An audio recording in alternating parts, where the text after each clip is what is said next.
Hi പ്രിയപ്പെട്ടവരെ, ഞാൻ ഐശ്വര്യാണ്. വീണ്ടും നമ്മുടെ ബിഗ് ബോസ് റിവ്യൂ ആയിട്ടാണ് വന്നിരിക്കുന്നത്.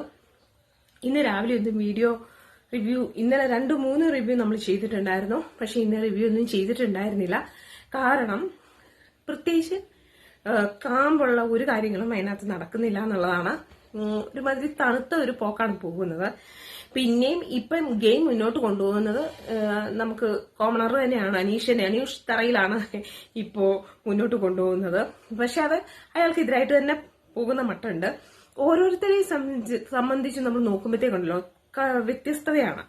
ഓരോ തലത്തിൽ കളിച്ച് അവരുടെ ആ ക്വാളിറ്റി പോകുന്ന രീതിയിലാണ് ഗെയിം. ഇവരെല്ലാം സേഫ് ആയിട്ടുള്ള ഗെയിമാണ് ഇപ്പൊ കളിച്ചുകൊണ്ടിരിക്കുന്നത്. ഷാനവാസ് ഇന്ന് മുതൽ കളിക്കാൻ തുടങ്ങും. പിന്നെ ഇവർക്ക് പണിപ്പുരയിൽ ഇരിക്കുന്ന ഒരു തുണിയും കിട്ടിയിട്ടില്ല, അവരുടെ ഒരു സാധനങ്ങളും കിട്ടിയില്ല. കാരണം അവര് ടൈം നോക്കി അവരത് വേണ്ടുന്ന രീതിയിൽ കാൽക്കുലേറ്റ് ചെയ്ത് കിട്ടിയിട്ടില്ല. എടുത്ത സാധനം തിരിച്ചു കൊടുക്കേണ്ടി വന്നു. അത് കഴിഞ്ഞിട്ട് ബിഗ് ബോസ് ഇവർക്ക് കുറച്ച് ഡ്രസ്സ്, ഇന്നത്തെ 2 ദിവസം കൊണ്ട് നിങ്ങളൊന്ന് ആലോചിച്ച് നോക്കണം. ഒറ്റ ഡ്രസ്സിൽ നിൽക്കുക അവര് മെനങ്ങാന്ന് മുതല്. ബിഗ് ബോസ് തുടങ്ങി അന്ന് മുതൽ എല്ലാവർക്കും ഒന്ന് ആലോചിച്ച് നോക്കിക്കേ. നമുക്കൊക്കെ ഒരു ദിവസം ഫുൾ ഒരു ഡ്രസ്സ് ഇട്ടുകൊണ്ട് നിൽക്കാൻ പറ്റുമോ? അതില് പേഴ്സണലി പറയുകയാണെങ്കിൽ സ്ത്രീകൾക്കൊക്കെ പല ബുദ്ധിമുട്ടുകളും ഉള്ളവരുണ്ട്. ഇപ്പം ഭയങ്കര ഡൗൺ ആയിട്ട് ഗെയിം ചെയ്യുന്ന പലരും അവർക്ക് ഡ്രസ്സ് മാറാനും ഫിസിക്കലി ക്ലീൻ ആവാനും പറ്റാത്തതിന്റെ ഫ്രസ്ട്രേഷനോടുകൂടി നിൽക്കുന്നവരുണ്ട്. പക്ഷെ ഒന്നും നമുക്ക് ആരോടും പുറത്ത് അവർക്ക് പറയാൻ പറ്റാത്തൊരു സിറ്റുവേഷൻ ആണല്ലോ. അതൊരു വല്ലാത്തൊരു അവസ്ഥ കേട്ടോ. ഇതിനു മുമ്പുള്ള ബിഗ് ബോസിലൊന്നും ഇങ്ങനെ ഒരു ഇഷ്യൂ ഉണ്ടായിരുന്നില്ല. ഡ്രസ്സൊക്കെ കൊടുക്കുമായിരുന്നു. അപ്പോ ഇപ്പൊ നിലവിലുള്ള ഗെയിം എന്ന് വെച്ച് കഴിഞ്ഞാൽ അപ്പാനി ശരത്തൊന്നും നമ്മൾ വിചാരിച്ചു ഒരു ക്വാളിറ്റിയും കീപ്പ് ചെയ്യുന്നില്ല. അപ്പാനി ശരത്തൊക്കെ പക്ഷെ ഇവരൊക്കെ കുറെ പോവും, അപ്പാനിയൊക്കെ കുറെ നിൽക്കും. പക്ഷെ ആ ഗെയിം സ്റ്റാർട്ട് ചെയ്തു എന്നൊക്കെ അവരുടെ ഫാൻ പേജിലൊക്കെ വരുന്നുണ്ട്. ആ ഒരു ഗെയിം നമ്മളാരും കാണുന്നില്ല, ഒരു ഗെയിമും കളിക്കുന്നില്ല. ആരെങ്കിലും കത്തിച്ച് ഇവിടുന്ന് പടക്കത്തിന്റെ പുറകെ പിടിച്ചോണ്ട് പോവുക എന്നുള്ളതല്ലാതെ സ്വന്തമായിട്ടൊരു കണ്ടന്റ് ഉണ്ടാക്കാനോ ഒരു സ്ക്രീൻ സ്പേസ് സ്വന്തമായി ഉണ്ടാക്കാനോ ഇവരെ ആരെ കൊണ്ടും കഴിഞ്ഞിട്ടില്ല.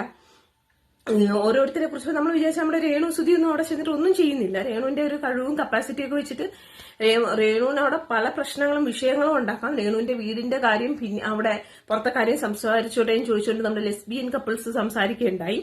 അവിടുന്ന് രേണു പ്രൊവോക്ഡായി ലാസ്റ്റ് പറഞ്ഞോളൂ എന്ന് പെർമിഷൻ കൊടുത്തിട്ട് അവസാനം പ്രൊവോക്ഡായിട്ട് എണ്ണീച്ചു പോവുകയാണ് ചെയ്തത്. അപ്പം പല സംസാരിക്കേണ്ട ഇടത്തും ഇന്ന് നമ്മുടെ ഷാനവാസ് പിന്നെ അനുമോളെ ശരിക്കും മാന്തി ഇളക്കി അകാരണമായിട്ടൊരു ഇഷ്യൂ സംസാരം ഉണ്ടാക്കാനൊക്കെ തുടങ്ങി. ഷാനവാസ് ഗെയിമിലോട്ട് ഇറങ്ങാണ്. അപ്പം അപ്പാനിശത്തിന്റെ ഒക്കെ ഗെയിം തുടങ്ങി എന്ന് പറയുന്നു. പക്ഷെ തുടങ്ങിയിട്ടില്ല, ഒന്നുമില്ല. ഇതാണ് തുടക്കമെങ്കിൽ ഒടുക്കം വലിയ താമസമില്ലാതെ ഉണ്ടാവും. ഏറ്റവും വിഷമകരമായ ഒരു കാര്യം എന്ന് വെച്ച് കഴിഞ്ഞാൽ ശൈത്യ സന്തോഷ്, ശൈത്യ വളരെ ലോ ആയിട്ടാണ് കാണിക്കുന്നത്. അതിന് വേറെ എന്തെങ്കിലുമൊക്കെ കാരണങ്ങളുണ്ടാവും. ഒരു പെണ്ണ് അത്രത്തോളം ഫിസിക്കലി ഡള്ളായി പോകണമെന്നുണ്ടെങ്കിൽ അവർക്ക് പല കാരണങ്ങളുണ്ടാവും. എന്താണെങ്കിലും ആള് ഭയങ്കരമായിട്ട് ഇത്രയും വലിയൊരു പ്ലാറ്റ്ഫോമിൽ ഇത്രയും കഷ്ടപ്പെട്ട് എത്തിയിട്ട് അത് പ്രയോജനപ്പെടുത്തി എന്ത് കണ്ടീഷൻ ഉണ്ടെങ്കിലും അതിനെ ഓവർകം ചെയ്ത് ജില്ലായിട്ട് നിൽക്കണ്ടേ? അതില്ല. അപ്പം ശൈത്യ ഇപ്രാവശ്യം ഒരു നോമിനേഷൻ വരികയാണെങ്കിൽ ശൈത്യക്ക് സാധ്യത കൂടുതലാണ്. പറയാതെ വയ്യ. ഒരു വളരെ ചെറിയൊരു കുട്ടി വന്നിട്ടുണ്ട്. അവള് മിടുക്കിയാണ്. 19 വയസ്സേ ഉള്ളതിലും അവള് മിടുക്കി. അവളുടെ ഗെയിം പ്ലാൻ ഒക്കെ അവിടെ എല്ലാവരുടെയും ഗെയിം പ്ലാൻ അവൾക്ക് മനസ്സിലാവുന്നുണ്ട്.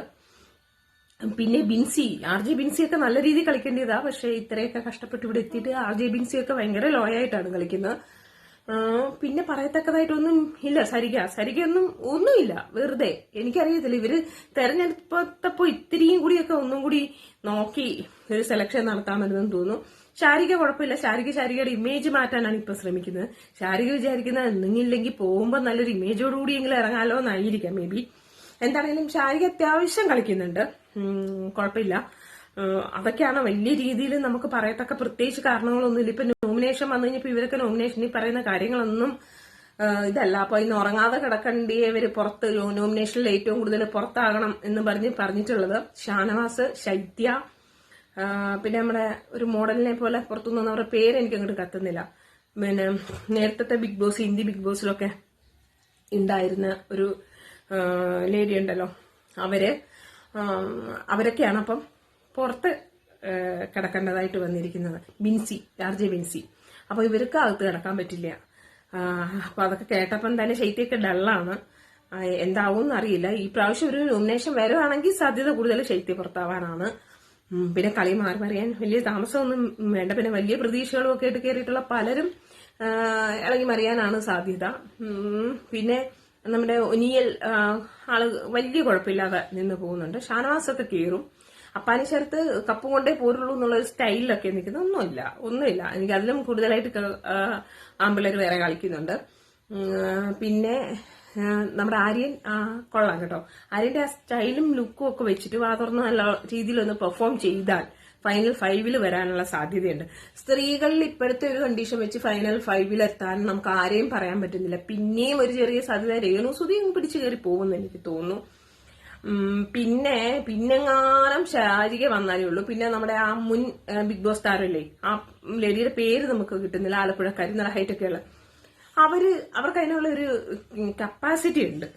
അപ്പോൾ അവരതിൽ നിന്ന് പോകാനുള്ള സാധ്യത കാണുന്നുണ്ട്. പിന്നെ അനുമോളൊന്നും അധികം നിൽക്കില്ല. ശൈത്യ, അനുമോള്, ശാരിക ചിലപ്പം ഫൈനൽ 5 എത്തിയില്ലേലും അങ്ങ് എത്താൻ സാധ്യതയുണ്ട്. കളി മാറ്റി പിടിച്ചാൽ ശാരികയ്ക്ക് കയറിപ്പോകാൻ പറ്റും.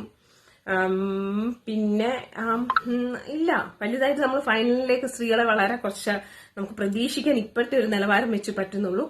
പിന്നെ പുരുഷന്മാരിലാണെങ്കിൽ ഇപ്പോ ഈ പറയുന്ന അക്ബർ ഖാനൊക്കെ പോവും, ഷാനവാസ് കയറി പോവും, ഷാനവാസൊക്കെ കയറി പോവും.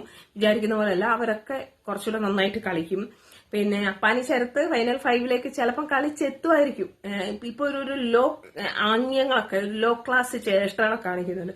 ഒരു നിലവാരമുള്ള ഒരു ബിഗ് ബോസ് ഷോയിലൊക്കെ വന്നിട്ട് ആംഗ്യ ഭാഷകളൊക്കെ ഉള്ള അതൊക്കെ വളരെ മോശമാണ്. ചീത്ത ഭാഷകളും ആംഗ്യ ഭാഷകളും ചീത്ത വാക്കുകളും ഒന്നും ബിഗ് ബോസിൽ ഉപയോഗിക്കാൻ പാടില്ല. പക്ഷെ പുള്ളി പറയുന്നത് ആംഗ്യങ്ങളൊന്നും ഒരു നിലവാരം പുലർത്തുന്നില്ല. അഖിൽ മാരാരെ അനുകരിച്ച് വന്നതാണെങ്കിലും അഖിൽ മാരാറെ 7 അയലത്ത് പോലും വരുന്നില്ല. അഖിൽ മാരാറ് വേറെ ലെവലിലാണ് കളിച്ചു കയറിയത്. അയാൾ ഒറ്റയ്ക്കാണ് കളിച്ചത്. അതിന്റെ ഒരു അയാൾക്കുണ്ട്. അപ്പോ അങ്ങനെയാണ്. ലാസ്റ്റിലോട്ട് പോകുമ്പോ എന്താണെന്ന് അറിയത്തില്ല. ഇനിയും പുറത്തുനിന്നും കോമണർമാരൊക്കെ വരാൻ സാധ്യതയുണ്ട്. എന്താണേലും പ്രത്യേകിച്ച് പറയത്തക്ക വലിയ ലൈവ് അപ്ഡേഷൻസ് ഒന്നും ഇല്ലാത്തത് കൊണ്ടാണ് ഇത്രയൊക്കെ ഉള്ളൂ പറയാൻ. ഇന്ന് രാത്രിയിലത്തെ കാര്യങ്ങളോടൊക്കെ നോക്കിയതിന് ശേഷം കൂടുതൽ വിശേഷങ്ങളുമായിട്ട് വരാം കേട്ടോ. അപ്പം നിങ്ങളുടെ സ്വന്തം ഐശ്വര്യ ലക്ഷ്മി.